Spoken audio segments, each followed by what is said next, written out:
spomienka, čo mi hlboké ostalo v srdci, je taká spomienka, ktorá prenikla vieru v Boha.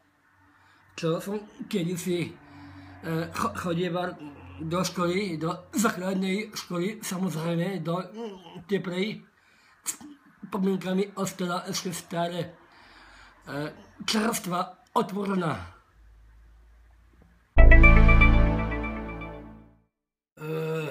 Kostol v mojom živote je Pán Ježiš. Áno, chrám Boží.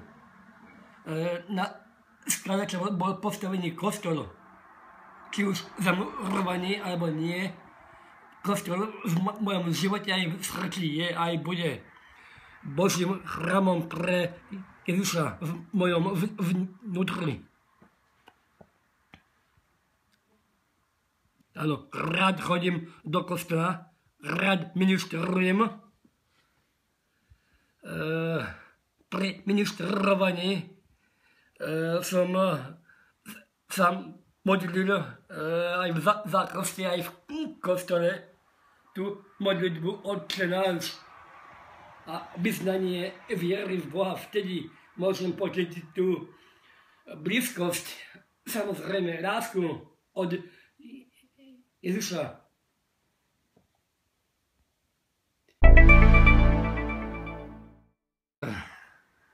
Predovšetkým v prvom rade ďakujem za to, čo mám, je moja rodina a hlavne aj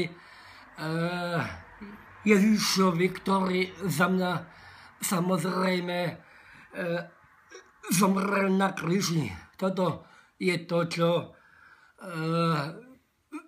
zostáva vo mne a čo ešte tá živá viera v Boha pre mňa znamená.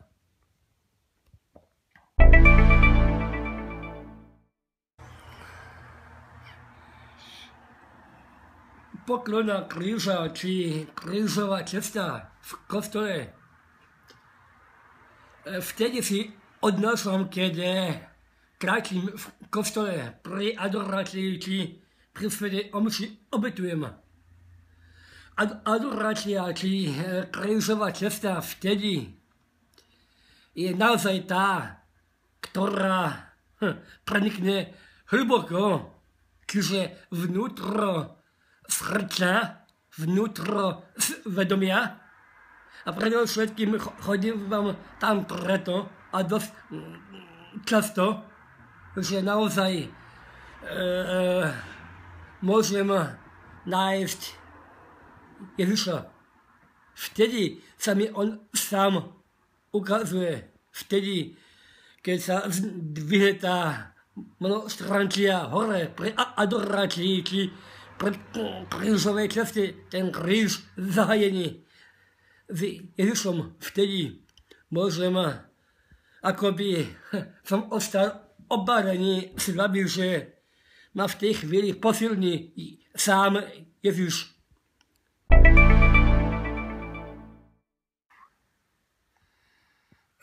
Evangelium, čo v preklade znamená, že rybolovo.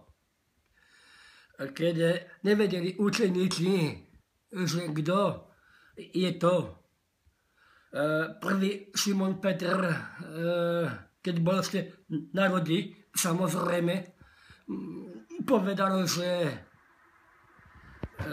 jedno slovo, že kto stal na brehu, že preprava more, uvideli Ježiša. Nevedeli však, kto je to. Len vtedy vedeli, že ozaj tá ich viera v Boha bola silná. Keď ešte Tomáš nevedel, v akom prostredí žije, kde vlastne je. A ďalšie rôzne udalosti, čo sa tam udiali, samozrejme, to bola pre nich šok, keď sa postavil do tej izby a povedal pokoj vám. Vtedy mali pocítiť tú samozrejme vieru v Boha. Toto evanjelium ma zaujalo, samozrejme.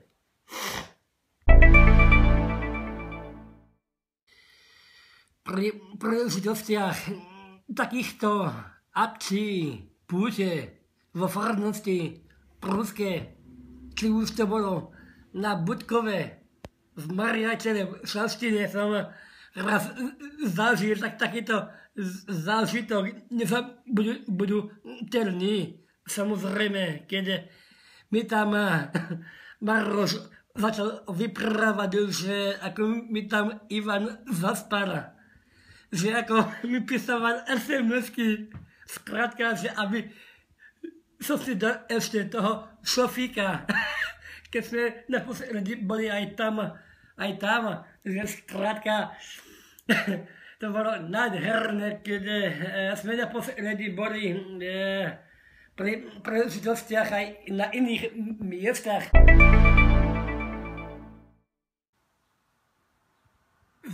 Zopakuj mi tú otázku. Ambošková kravička, kde je tvoja mamička? Za horami, za dolami, čo tam robí, pivo varí?